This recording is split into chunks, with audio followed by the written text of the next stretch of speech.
Buenos días, hermanos, seamos todos bienvenidos al culto de adoración de la Iglesia Bautista Vida Eterna de Querétaro. Dice la palabra de Dios en Juan 4:24. Dios es espíritu y los que le adoran en espíritu y en verdad es necesario que adoren. Vamos a orar para poner en manos del Señor nuestro culto de hoy.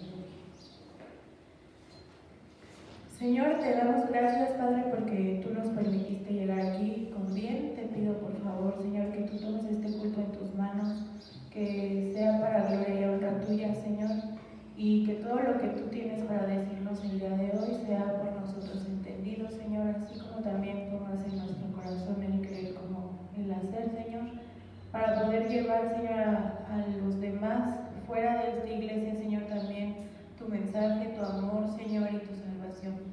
Te lo pido en el nombre bendito de Cristo Jesús. Amén. Amén.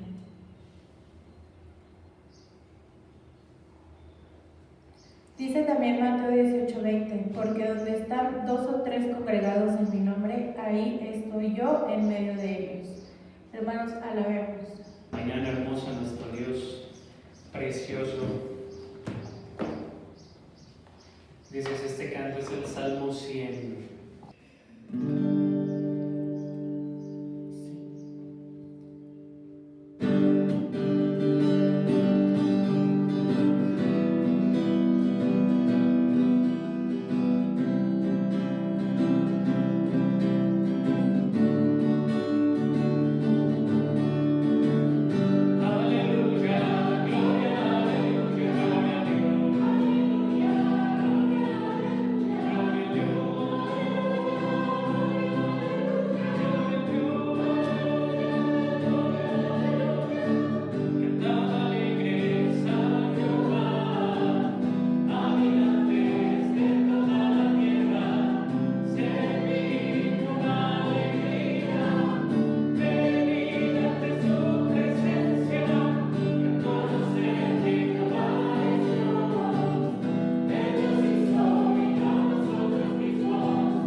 Apertura de brazos para que podamos acercarnos a Él. Así que cantemos a nuestro Dios.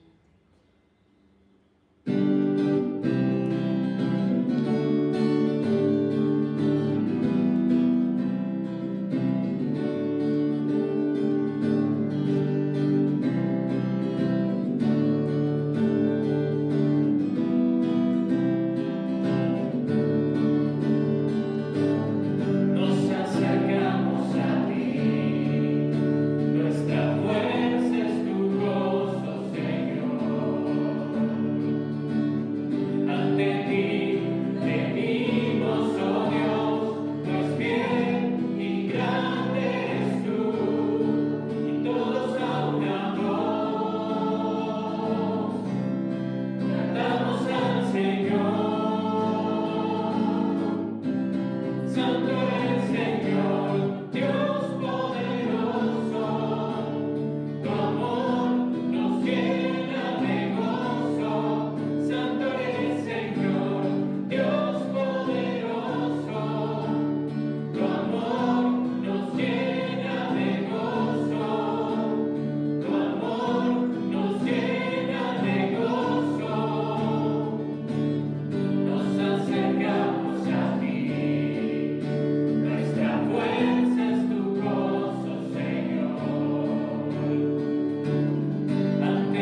cuando hablaba palabras fuertes, palabras difíciles de oír.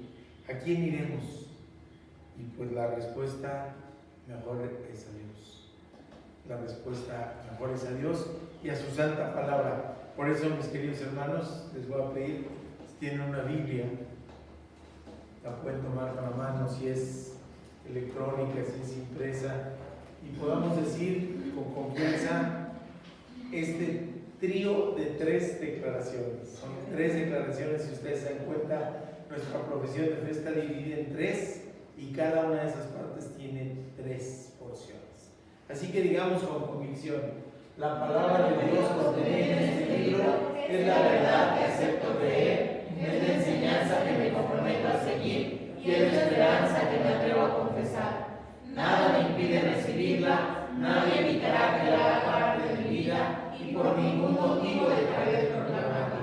Estoy aquí para leerla, oírla y vivirla diariamente. Amén. Siéntense, por favor, mis queridos hermanos.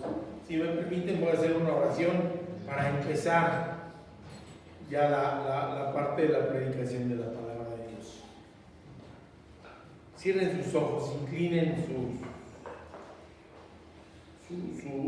rostro y alabemos y adoremos a nuestro Dios a través de la oración.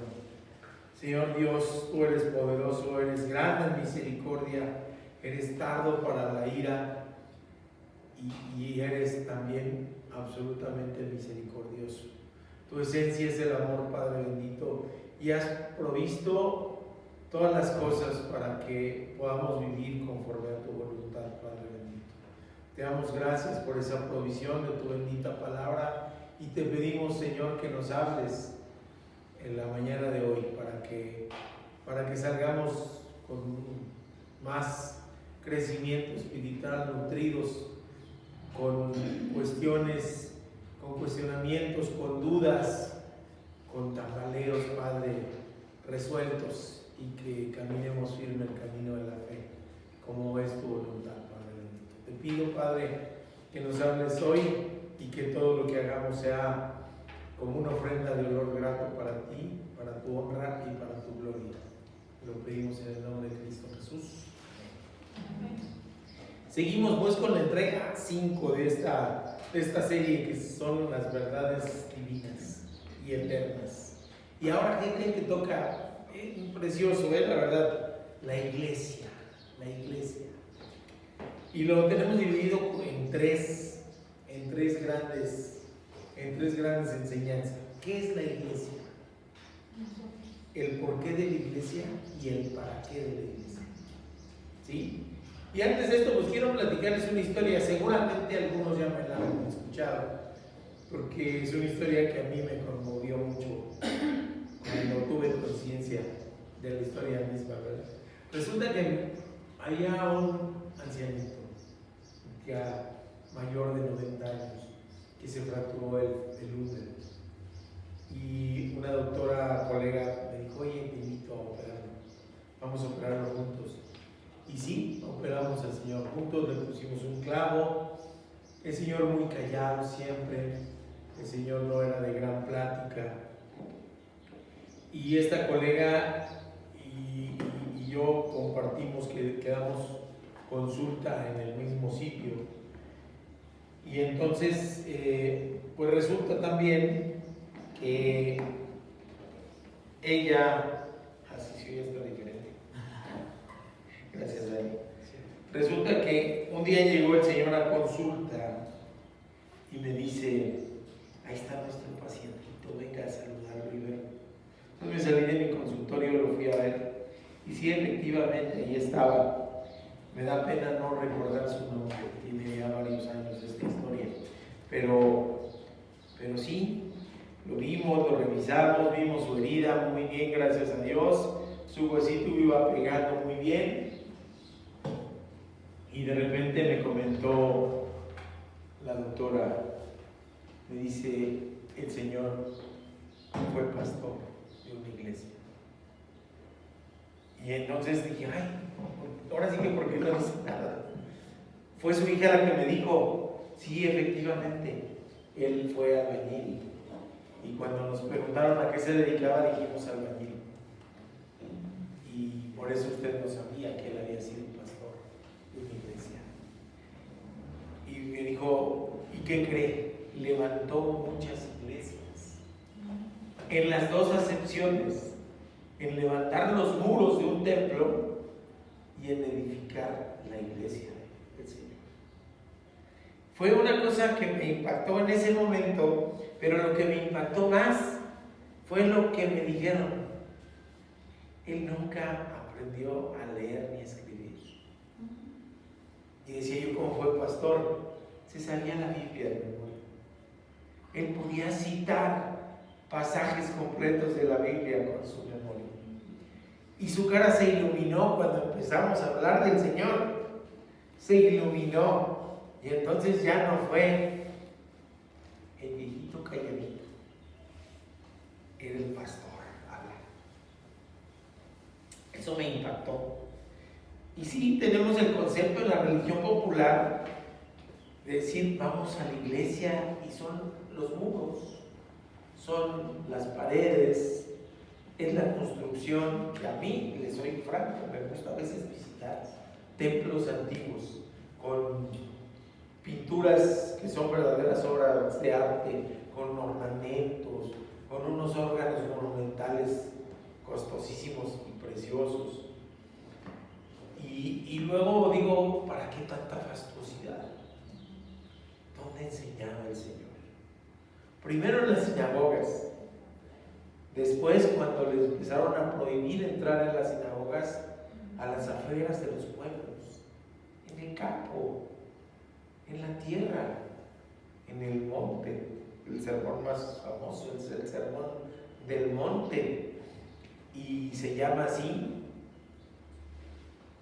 porque ahí fue. Y me imagino y me emociono pensar pues que ahí estaba el Señor, sin aparatos de sonido, sin vacas, sin comodidades, y la multitud anhelando escuchar su voz, escuchar de su palabra.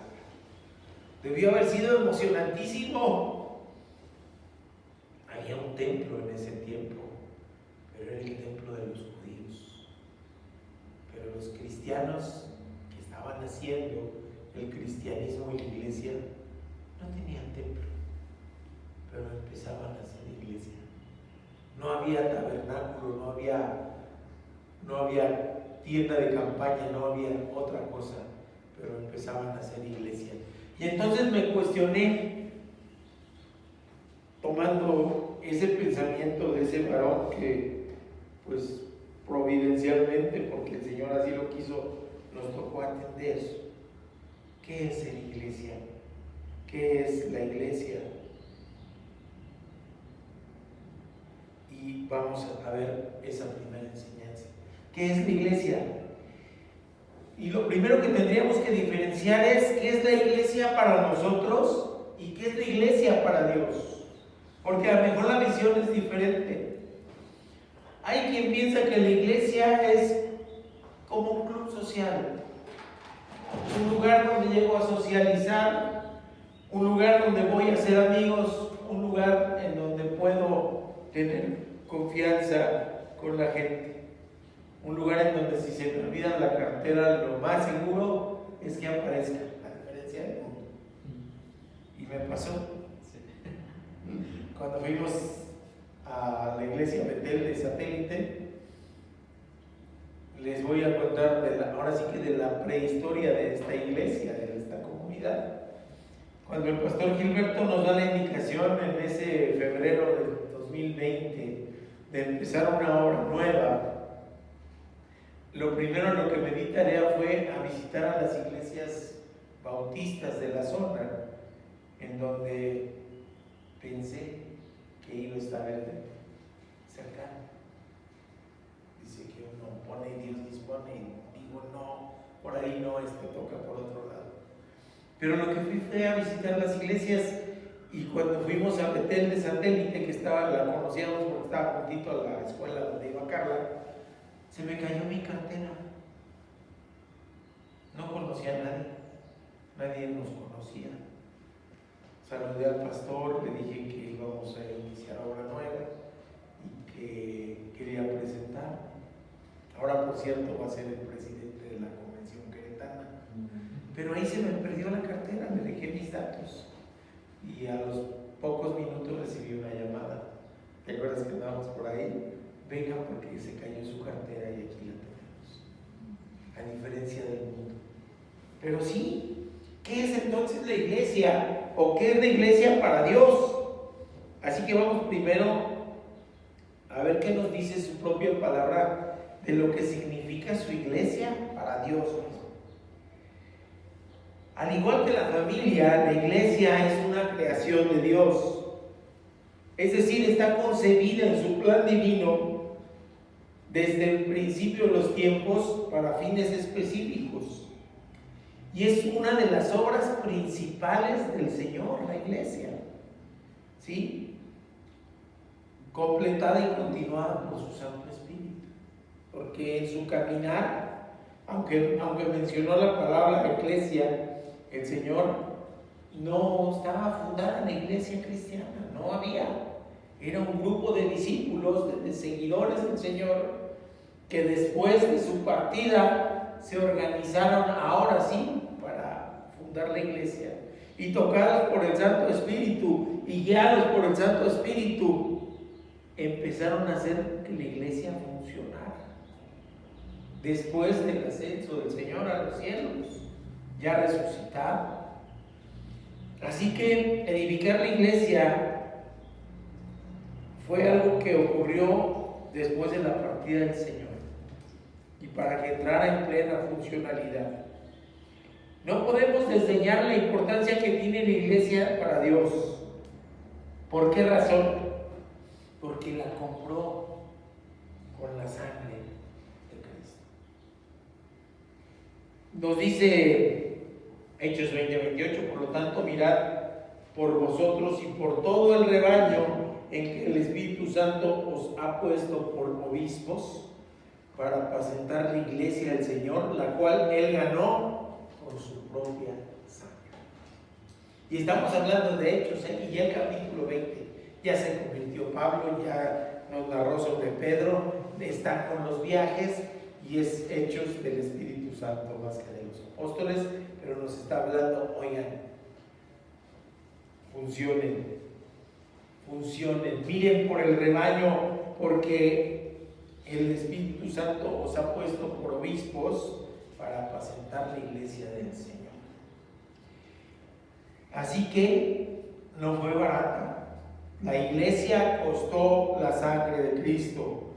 Pero aparte hay otras cosas. Cristo ama a la iglesia. Cristo sustenta a la iglesia y Dios, en su plan divino, hizo que Cristo cuidara a la iglesia. Pablo utiliza la figura del matrimonio. Fíjense, está importantísimo porque Pablo utiliza la figura del matrimonio para representar e ilustrar lo que es la iglesia para el Señor. Oigan, no es casualidad, porque esto mismo, así como nos platicaba mi hermanita, ¿verdad? Que dice una parte de la Biblia, hermanas, sujétense al marido. Pues ahora ahí va la contraparte, porque la sujeción es mutua y la exigencia para el hombre es tremenda. Nos dice Efesios 5 del 25 al 30, maridos, amad a vuestras mujeres, así como Cristo amó a la iglesia. Está peor. Así que Cristo amó a la iglesia y se entregó a sí mismo por ella. Tómala. Entonces, ¿cómo está pidiendo que ame a la iglesia? ¿Cómo ama el Señor a la iglesia? Tanto que dio su vida por ella. Y es la exigencia que hace a los maridos. Amen a sus mujeres así como Cristo amó a la iglesia y se entregó a ella. Diciendo, bueno, pues está bien fuerte. Pero luego nos dicen, ¿para qué? Para santificarla. habiéndola purificado en el lavamiento del agua por la palabra. Anda, o sea, nos dice para qué y cómo, a través de la palabra, a fin de presentársela a sí misma una iglesia gloriosa que no tuviese mancha, ni arruga, ni cosa semejante, sino que fuese santa y sin mancha. Así también los maridos deben amar a sus mujeres como a sus mismos cuerpos. El que ama a su mujer, a sí mismo se ama, porque nadie aborreció jamás a su propia carne, sino que la sustenta y la cuida, como también Cristo a la iglesia. La sustenta y la cuida. Por eso le digo a la hermana Loré, también está bien brava. Efesios 5, 25 al 30. Como también Cristo a la iglesia, porque somos miembros de su cuerpo, de su carne y de sus huesos. Una sola carne, nos dicen cuando el matrimonio. Y aquí nos dicen, sí, somos una sola carne, un solo cuerpo en el que Cristo es la cabeza. Está bonito, ¿verdad? Un día, según vemos en el mismo pasaje, el Señor se presentará a la iglesia de Cristo mediante la operación del Espíritu Santo. Y fíjense que hay una cosa interesante, que a veces vemos sutilezas y no las entendemos. ¿Cómo es la concepción de la religión popular referente a la relación de la iglesia con Dios? Para ellos lo primero es la iglesia. Incluso por encima de la doctrina de Dios, por encima de la palabra de Dios, es la iglesia. Y es exactamente al revés el asunto para los reformados. No, lo primero es Cristo. Y entonces nos preguntamos, para la religión popular, la iglesia los lleva a Cristo. Para nosotros, Cristo nos trae a la iglesia. Porque lo aceptamos de manera individual, recibimos el Espíritu Santo, nos sella, y de manera natural, si eso es verdadera entrega, nos vemos en la necesidad de buscar congregarnos, de buscar una comunidad de fe, de servirle al Señor, porque esa es su voluntad. Y digo de manera natural porque no tiene que ser nada forzado. El nogal no se esfuerza en dar nueces, le brotan de manera natural. El árbol de mangos le brotan de manera natural, como ahí en el seminario, hasta que sobreabunde la gracia, ¿verdad? Y caían los mangos y se echaron a perder en el suelo. Bueno, nos decían, agarren, llévense, cómanse lo que quieran. Así sobreabunda la gracia de Dios, tiene que surgir de manera natural. Y en la iglesia nada debe ser forzado, sino debe surgir de manera natural de nuestro corazón, si de verdad está habitado en el Espíritu Santo en él, la necesidad de congregarnos, la necesidad de servir, la necesidad de compartir de la gracia que ya recibimos para que pueda esta sobreabundar. Dicen, donde hay pecado sobreabunda la gracia. Esto es parte de la tercera enseñanza del para qué de la iglesia. ¿Por qué? Porque ahí donde pueda haber pecado, donde pueda haber maldad, donde pueda haber cosas de las tinieblas, mayor necesidad hay de la iglesia de Cristo y de la presencia de la iglesia de Cristo ahí. Así que es interesante el decir que Él actúa para tenernos hoy aquí. Es eso, es Cristo quien nos tiene aquí, es Cristo quien ideó que buscáramos una comunidad de fe, que nos llenáramos de su Santo Espíritu a través del estudio conjunto de la palabra. Nos dice Hechos 2:47, el Señor añadía cada día a la iglesia a los que habían de ser salvos. Utilizando la iglesia, sí, pero es el Señor el que añade. Así que todo esto es lo que es la iglesia para Dios. Ahora vamos a ver qué debe ser la iglesia para nosotros. Decía yo que para la religión popular la iglesia nos conduce a Cristo y para nosotros debe ser Cristo quien nos conduce a la iglesia. ¿Cómo se concibe a la iglesia? Es un organismo vivo,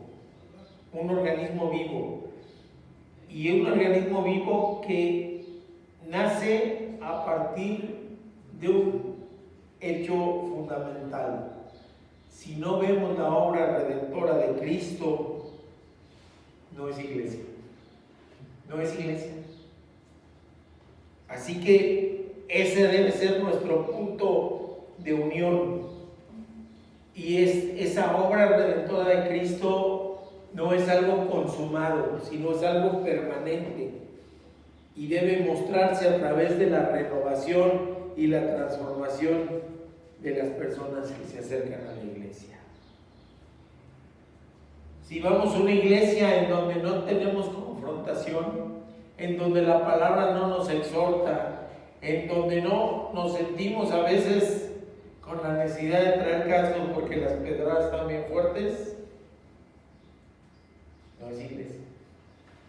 A lo mejor nos están hablando de cosas muy bonitas, a lo mejor nos están hablando de lo que queremos oír, de lo que tenemos comezón de oír. Si no se habla de las consecuencias del pecado, no es iglesia. Si no se habla de nuestra naturaleza pecaminosa y nuestra diaria y cotidiana necesidad de la misericordia de Cristo, no es iglesia. Puede ser club social, pero no es iglesia. La palabra nos confronta y a través de la confrontación nos debe llevar a la transformación. La palabra griega eclesia se utilizaba ya en el mundo secular y significaba una asamblea. No se refería a las personas, sino a la reunión en sí. Es decir, decían, es como en la formalidad, ¿no? Estamos todos en un salón enorme, decimos, se abre la sesión, hasta ese momento empieza la asamblea, aunque estén las mismas personas. Y se cierra la sesión y se acaba la asamblea, aunque sigan ahí las mismas personas. Ese es el pensamiento secular. Para Cristo, la iglesia es la unión de todos y cada uno de nosotros. Cuando estamos juntos adorándole, pero también cuando salimos de aquí. Cuando vamos en el mundo, vamos representando a la iglesia de Cristo. Cuando vamos en el trabajo, cuando damos testimonio, cuando hablamos de las maravillas del Señor, está hablando su iglesia a través de nosotros. ¿Sí se dan cuenta la diferencia? En el mundo secular es la asamblea misma. Para Cristo somos parte de un cuerpo. Y ese cuerpo puede ir y estar actuando. Así que para la concepción en el Nuevo Testamento, las personas mismas, ya sean reunidas o no, son iglesia. Si uno se basara en la etimología, dicen, ¿qué es lo que dicen? Si lo que más se utiliza, los llamados afuera, ¿verdad? Dicen, iglesia son los llamados afuera. Pero etimológicamente es más correcto llamar los llamados juntos, es decir, los convocados. Va a haber una fiesta enorme en el cielo y puedes decir, oye, tú fuiste convocado. O sea, ¿sí fuiste invitado a la fiesta? Sí, por supuesto. Y Cristo vino y da su sangre por todos, pero penosamente no todos aceptan la invitación a la fiesta. Hay quien la rechaza. ¿No quieren ir? La palabra implica varios significados. Ahora existe una iglesia universal de Cristo. Católico quiere decir universal y no necesariamente se refiere a eso. No, una iglesia de Cristo en donde el hermano de Guyana que entregó su vida a Cristo es mi hermano. Y el de África, sin importar su color de piel, ni su idioma, ni otros aspectos, si entregó su vida a Cristo es mi hermano. Es una iglesia universal, pero también se refiere al concepto de la iglesia local. En un sentido general, habla del cuerpo total de Cristo y también nos habla de la iglesia local. ¿Y qué significa? Todo el cuerpo de los fieles, sin importar que están incluso en el cielo o en la tierra. Oigan, ya murió tal persona y podemos decir, murió el hermano fulanito. Entregó su vida a Cristo, es mi hermano. Está en la gloria de Dios, está en su presencia, se entregó su vida con certeza y es mi hermano. Y sigue siendo parte de esa iglesia de Cristo. Se le llama, hay otras maneras también que se les llama, ¿no? A la iglesia. Cuando estamos verdaderamente, espiritualmente unidos con Cristo como su Señor y Salvador, se le llama el cuerpo de Cristo.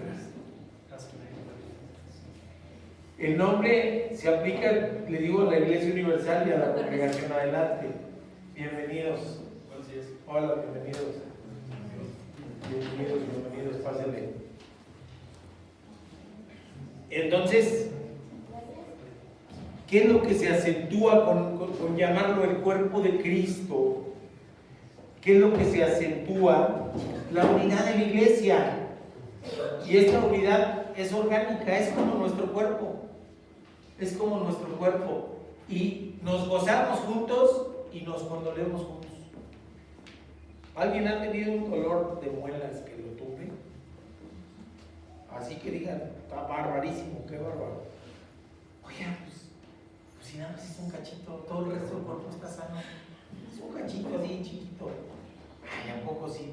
Sí, nos tumba, ¿verdad? Nos tumba y nos hace, nos embota nuestros sentidos, nos hace que nos pongamos de mal humor, nos tumba, no podemos concentrarnos, no podemos trabajar, no podemos hacer nada. Es un cachito, sí, pero es parte del cuerpo.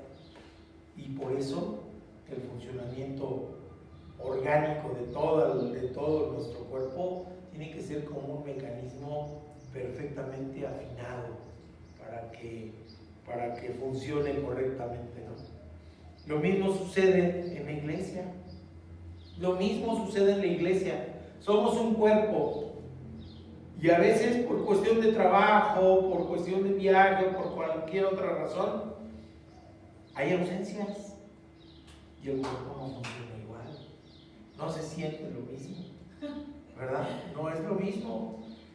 La iglesia funciona así orgánicamente. Y a veces sentimos que no, ni se va a notar, ¿no? Ni se nota. Sí se nota. Por supuesto que se nota. Porque como cuerpo, si entregamos verdaderamente nuestra vida a Cristo, si le reconocemos como Señor y Salvador, pero no solo eso, sino si le reconocemos como nuestro Rey y Soberano, naturalmente necesitamos la necesidad de estar, es redundante, necesitamos la necesidad, pero sí, de estar juntos, de gozarnos juntos, de orar juntos, de llorar juntos. Así que se vuelve una necesidad orgánica. ¿Qué otra cosa? ¿Cómo también le llaman la iglesia en la palabra de Dios? El templo del Espíritu Santo de Dios. Nos dice que nosotros somos un templo del Espíritu Santo en lo individual, pero también como iglesia. Nos dice Pedro, los creyentes son piedras vivas edificadas para hacer una casa espiritual. Y una piedra sola es una piedra sola, esa no es casa.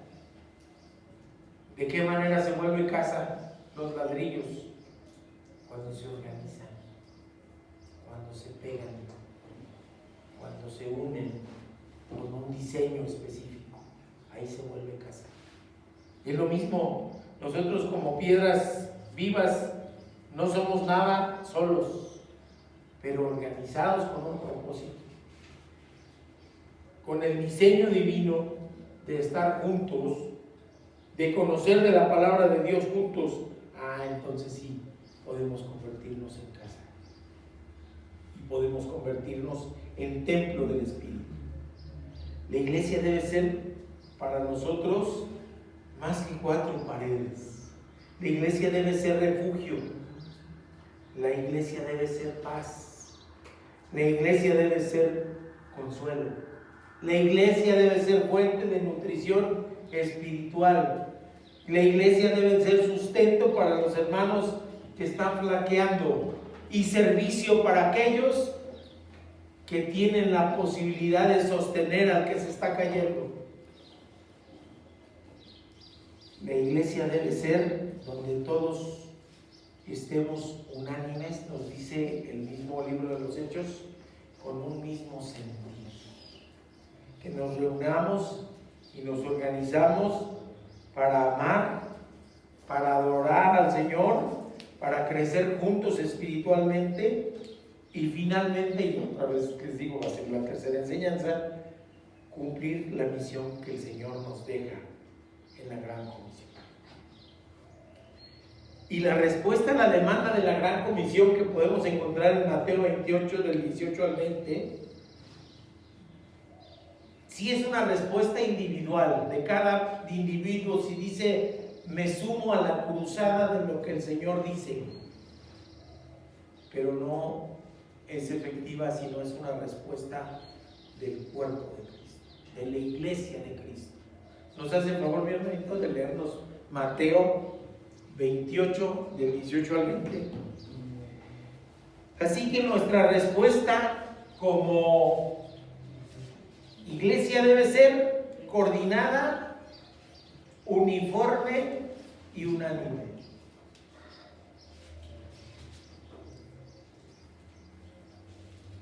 Mateo 28, del 18 al 20. Y Jesús se acercó y les habló diciendo: Toda potestad me es dada en el cielo y en la tierra. Por tanto, id y haced discípulos a todas las naciones, bautizándolos en el nombre del Padre, y del Hijo, y del Espíritu Santo, enseñándoles que guarden todas las cosas que os he mandado. Y he aquí, yo estoy con vosotros todos los días, hasta el fin del mundo. Aquí estamos, id y hacer discípulos, id y hacer discípulos. No dijo ve, dijo id, es decir, todos. Y no es ir al mundo solamente a buscar simpatizantes, fans, ¿no?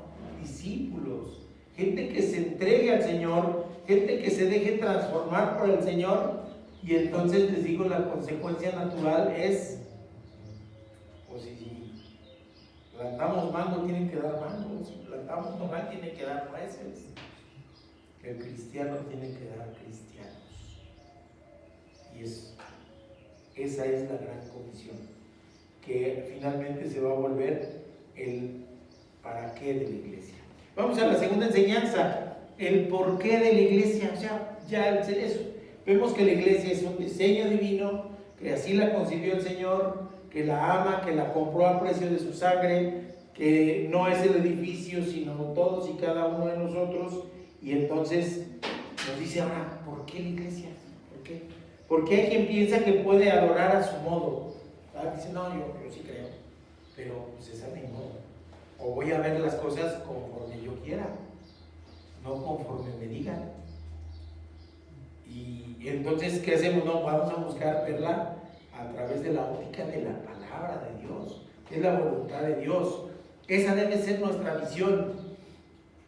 El porqué de la iglesia, y para esto les voy a leer Hechos 4, del 32 al 37, que dice: cuando hubieron orado, el lugar en el que estaban congregados tembló, y todos fueron llenos del Espíritu Santo y hablaban con denuedo la palabra de Dios. Y la multitud de los que habían creído eran de un corazón y un alma, y ninguno decía ser suyo propio nada de lo que poseía, sino que tenían todas las cosas en común. Y con gran poder los apóstoles daban testimonio de la resurrección del Señor Jesús, y abundante gracia era sobre todos ellos. Así que no había entre ellos ningún necesitado, porque todos los que poseían heredades o casas las vendían y las traían al precio de lo vendido, y lo ponían a los pies de los apóstoles, y se repartía a cada uno según su necesidad. Entonces José, a quien los apóstoles pusieron por sobrenombre Bernabé, que traducido es hijo de consolación, levita, natural de Chipre, como tenía una heredad, la vendió y trajo el precio y lo puso a los pies de los apóstoles.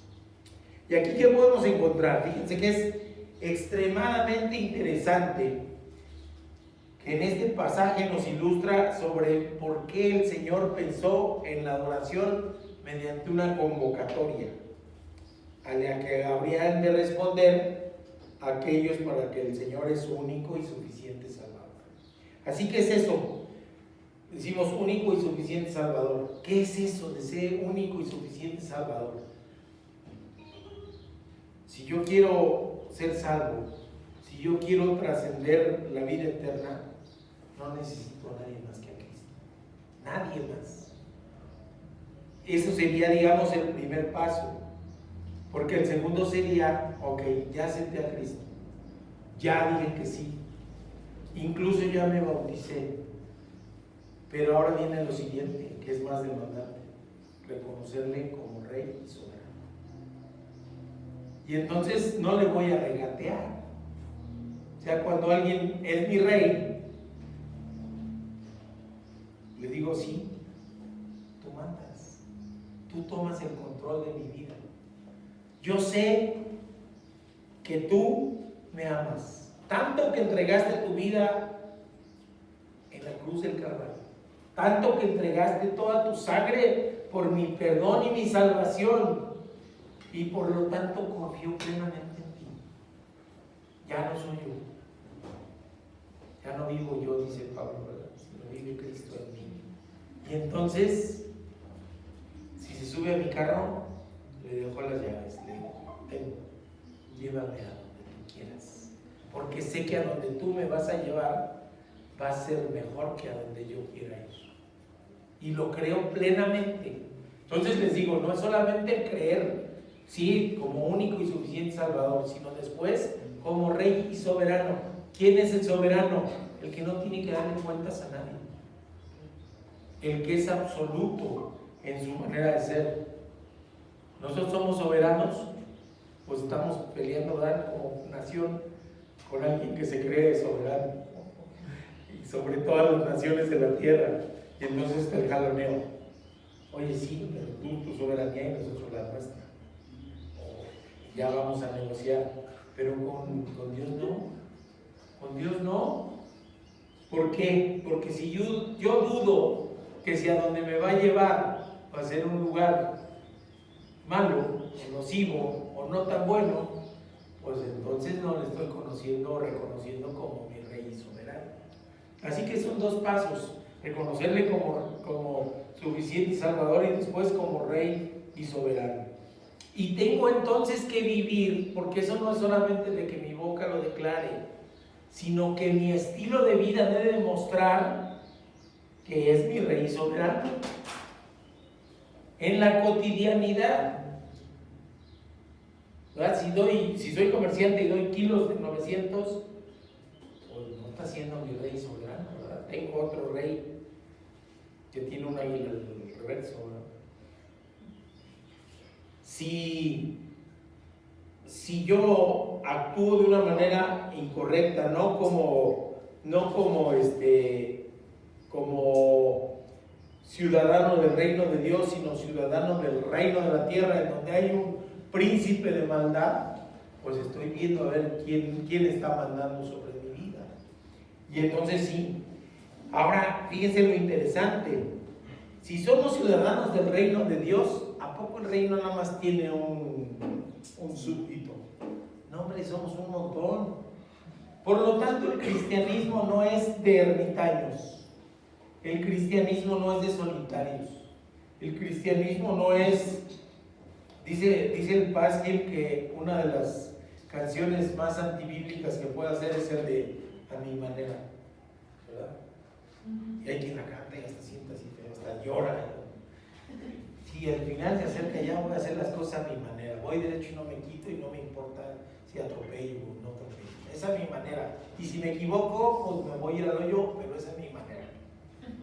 Y entonces sí, equivocamos el asunto, porque no es cuestión de ermitaños, ni de solitarios, ni de egoístas, ni de vanidosos. El cristianismo es una vida de entrega la vida al Señor y de entrega en servicio a los demás de la iglesia. Si no, no tiene sentido. ¿Y quiénes son los demás de la iglesia? Ahorita vamos a hablar de eso. Porque no son solamente los que somos, sino los que han de creer a través de la palabra. Y ahí estamos incluidos nosotros, ¿eh? Porque esto lo habló en el siglo I. Pero decía al Padre, ya me estoy expoliando yo solo, ruego por ellos y por los que han de creer por la palabra de ellos. Y ahí estamos incluidos nosotros. Está padrísimo el asunto, pero sí. Entonces no es de ermitaños, no es de solitarios, no es de aislados, no es de egoístas, no es de vanidosos. Es de la gente que ama al Señor y que su vida gira en torno a Cristo. Por eso la vida cristiana es una vida en comunidad. Y es por ello que el Señor nos dice, ahora voy a Mateo 18, del 19 al 20, que lo citó Ale hace rato. Otra vez os digo que si dos de vosotros se pusieran de acuerdo en la tierra acerca de cualquier cosa que pidieren, les será hecho por mi Padre que está en los cielos. Porque donde están dos o tres congregados en mi nombre, ahí estoy yo en medio de ellos. Oye, pero está bien interesante porque luego es mal usado el 19. O sea que cualquier cosa que yo pidiera, el Señor me la va a dar. Cualquier cosa, quiero un Cadillac Fórmula 1 que va a salir en el 2026. Sí, todavía ni está, pero ya lo estoy pidiendo, ¿no? ¿Me lo va a dar el Señor? No, no me lo va a dar el Señor. No me va a dar. Eso no quiere decir esto. Lo que quiere decir es que si yo pido conforme a su voluntad, seguramente me lo va a dar. Y cuando yo entrego mi vida a Cristo y cuando Él se vuelve mi Rey y cuando Él se vuelve mi soberano, seguramente no voy a pedir cosas malas o cosas transitorias, sino voy a pedir lo que le agrade a Él. Y entonces va a decir, está pidiendo algo que es de mi voluntad, pues sí se lo doy. Dice dos o más. Y después dice, donde dos o tres estén congregados en mi nombre, ahí estoy yo en medio de ellos. Es decir, donde hay comunidad, donde hay iglesia. Iglesia es ser más de uno y sentir la presencia de Jesús en medio de ellos y de la congregación. Hay un poema muy bonito de Mario Benedetti, poeta uruguayo, perseguido durante las dictaduras militares en Uruguay, preso político. Y después le pusieron música y la canta Nacha Guevara. Y me encanta. Dice, y en la calle codo a codo somos mucho más que dos. Y si lo traigo a la iglesia decimos sí. En la iglesia codo a codo somos mucho más que dos. Porque no solamente está uno y otro y otro y otro, está Dios. Y eso se vuelve lo más importante al final del cuento. En ese pasaje, de hecho, nos muestra una probadita de lo que era la iglesia primitiva. No quiere decir que ahorita nos pida vender todo y decir, ahí está, ahí va el alfonito. No. Lo que nos quiere decir es que orando con humildad juntos por las cosas que sean conforme a su voluntad y que su voluntad se muestra allí en ese momento en que la tierra se estremeció y su Espíritu Santo llenó el corazón de cada uno de nosotros. Y eso mismo nos puede ocurrir, mis hermanos. No sé si hoy venía especialmente sensible o qué, pero las alabanzas fueron hermosas. Gracias al grupo del Ministerio de Alabanza. Las alabanzas son hermosas, me nutren, me dan hasta ganas de predicar con más ganas. Sí, porque son hermosas. Le estamos diciendo a Dios necesita que le digamos lo que es para nosotros, no. Pero le agrada que nuestro corazón sincero le diga, eres el Rey de Gloria, Dios mío. Qué cosa tan interesante. La alabanza nutre, la alabanza nos llena. Cuando nos estremece, así como se estremeció la tierra, nos estremecemos a veces con una alabanza. Levante la mano que no ha llorado con una alabanza. Yo no, así mismo. La bajo porque sí, me estremece, me llena. Hicimos las lágrimas, son parte del Espíritu Santo manifestándose. No, es mi emoción. Pero el Espíritu Santo sí me puso especialmente sensible para emocionarme con las cosas de Dios. Así como me muevo emocionar con alguna otra cosa. Si no me emociona, pues a lo mejor no está el Espíritu Santo actuante, ¿no? A lo mejor está en la lucha de decir, ¿quién manda ahí? Si nuestro Dios soberano, mi vanidad y mi egoísmo. Así que, ¿qué consecuencia tuvo eso? Oraron, la tierra tembló, se llenaron del Espíritu Santo. ¿Y qué dice después? Hablaron con denuedo de la palabra. Es consecuencia. ¿Y qué es hablar con denuedo? Es hablar con pasión, con entrega. Yo no me imagino así a los narradores deportivos, ¿verdad? Así, todos secos y planos en su voz, ¿verdad? Y se la pasa a Ronaldinho y mete gol, bravo, gol. ¡No! Sí, hasta suena absurdo, ¿sí o no? No, hablan con denuedo, hablan con pasión. Y así nos pide el Señor que hagamos con su palabra, que la hablamos con denuedo, que la hablamos con pasión, que manifestemos lo que estamos sintiendo y que lo transmitamos a otros para que puedan gozarse también de la presencia de Cristo en sus vidas. Así, con pasión, con denuedo, con ganas. Eso fue lo que estaban hablando ellos. Así que si vivimos su gracia, el resultado lógico se traduce en que hablemos su palabra con denuedo, con pasión y entrega. Y la otra consecuencia que nos muestra allí es la unanimidad. ¿Qué es esto? Es bien difícil. En una clase les decía, es lo más difícil en un grupo humano conseguir. Que decimos, oigan, que ponemos el letrero, ese lo ponemos aquí. Ya hubo quien dijo, no, ya está muy cargado de revista. Y otro, no, sí, que se vea, para que en las transmisiones se vea. Bueno, vamos a ponerlo a votación. Y lo ponemos a votación y 20 dicen que sí y 10 que no.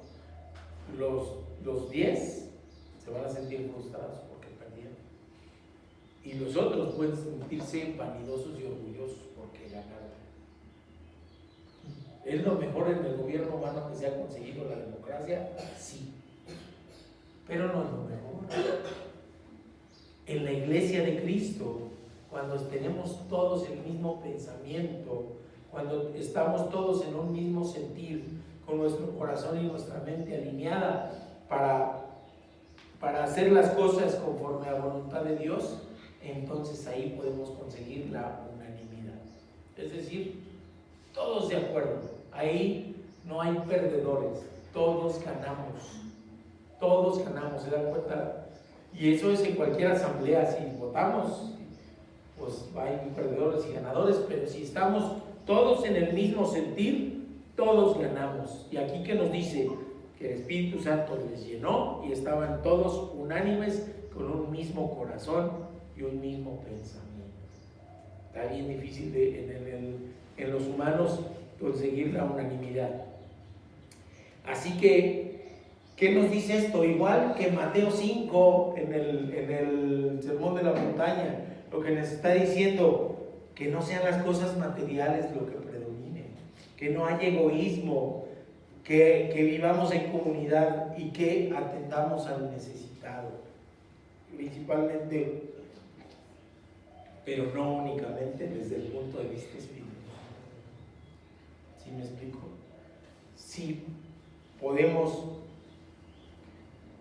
servir y a mí me emocionaba. Lástima que no ha regresado, pero me emocionaba cómo llegaban todos con cosas para Luis.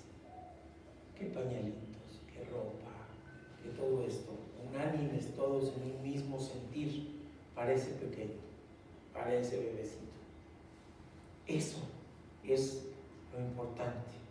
No lo que se tiene o no se tiene, no de lo que abunda o de lo que carecemos, sino que estemos unánimes en un mismo sentir de entrega, de amor a Cristo. Y no por obras, pero hemos estado viendo en Santiago que la fe se manifiesta a través de las obras. ¿Ok? Nos vamos a la última enseñanza, el para qué de la iglesia. Y para esto les voy a pedir que abran sus Biblias en el Evangelio de Juan, capítulo 17, y nos vamos a ir casi todo el capítulo, aunque lo resumí, pero está hermoso. Es el Señor hablando, es una oración. El capítulo 17 es el Señor hablando a sus discípulos referentes a su sentir y orando al Padre Celestial referente a sus discípulos, a lo que iba a ser la iglesia. Así que ya que tienen allá, ¿quién tiene? ¿Ya lo tienen? Léanos por favor, mi hermanita, el versículo 1 y 2 de Juan 17. Estas cosas habló Jesús, y levantando los ojos al cielo, dijo: Padre, la hora ha llegado. Glorifica a tu Hijo para que también tu Hijo te glorifique a ti, como le has dado potestad sobre toda carne, para que dé vida eterna a todos los que le diste. ¿Se dan cuenta? Es Cristo orando, levanta los ojos y habla al Padre en oración, al Padre Celestial, y le dice, le está hablando sobre la gloria, y les dice: dales vida eterna. A estos, dales vida eterna. Y luego viene nuestro texto, que es el texto de nuestra iglesia, nuestro texto lema, Juan 17:3. Y esta es la vida eterna, que te conozcan a ti, el único Dios verdadero, y a Jesucristo a quien has enviado. Esta es la vida eterna. ¿Cómo se va a conocer? A través de su palabra. ¿Cómo se va a conocer? A través de una iglesia que viva la palabra y que conozcamos cada vez más quién es Dios y quién es Cristo, que es Dios mismo encarnado. Y luego nos dice el versículo 4: yo te he glorificado en la tierra, he acabado la obra que me dijiste que hiciese. Ahora pues, Padre, glorifícame tú al lado tuyo con aquella gloria que tuve contigo antes de que el mundo fuese. Es decir, Cristo, Dios mismo, se despojó de su gloria para venir a encarnarse y caminar como nosotros. Pero existía desde el principio de todas las cosas, desde antes del principio de las cosas, porque Dios es, no fue creado, es, desde antes del universo, es, y será cuando todo trascienda esto. Él seguirá siendo. Así que se encarnó, y sí. Y la porción del Evangelio de Juan establecida en este capítulo nos habla de la obra redentora de Jesús, de la obra del Señor y de las consecuencias hacia nosotros. Nos da una tarea, una gran comisión, que ya nos leyó mi hermano, y es finalmente el para qué de la iglesia. Cumplir esa comisión, ir y hacer discípulos hasta el último rincón de la tierra, para que se entienda su palabra, para que su palabra se entienda y se extienda, para que su palabra se conozca, para que su palabra se experimente y para que su palabra se viva. Esa es la razón de la iglesia, conocer la misión y cumplirla. Y ahí voy a hacer mención, porque es muchísimo la enseñanza, pero cómo nos va diciendo en cada versículo lo que el Señor quiere de nosotros. Que reconozcamos la potestad de Jesús sobre toda la creación. Que manifestemos, Él manifestó el nombre del Padre Celestial a los hombres y ahora nos demanda que hagamos lo mismo. El Señor ha guardado a los que le fueron dados. Es decir, está cuidándonos. Y principalmente a los que guardamos la palabra. Pero no quiere que ahí se quede. Quiere que la palabra se extienda, se entienda, se viva y que haya cada vez más gente a los pies de Cristo. Conocer que las palabras dadas a conocer por el Mesías procedían del Padre y que debemos recibirlas y que hemos creído en que Él es el enviado de Dios. Esto es básico como doctrina cristiana. Él fue el ungido de Dios, el Mesías, el Hijo del Hombre, Dios mismo encarnado, que vino a caminar entre nosotros, que murió en la cruz para perdón de los pecados y para ser lavados a través de su sangre, y que resucitó al tercer día. ¿Ok? El Señor ruega por nosotros porque suyos somos. Fíjense qué hermoso. 6. Nos gozamos de ser coherederos porque fuimos comprados por su sangre, creemos en la resurrección, creemos en su segunda venida y creemos en que está preparando morada para nosotros y nos gozamos de ser llamados sus hijos. 7. Somos por su gracia ciudadanos del reino, vivimos en el mundo, pero no somos del mundo. 8. El Señor ruega por ser protegidos del mal, pues no somos de este mundo. Finalmente estamos en el mundo lleno de maldad, pero no somos de este mundo. 9. El Señor ruega porque seamos santificados en tu verdad. Y luego nos remata por sí, para que no quede duda. Tu palabra es la verdad. 10.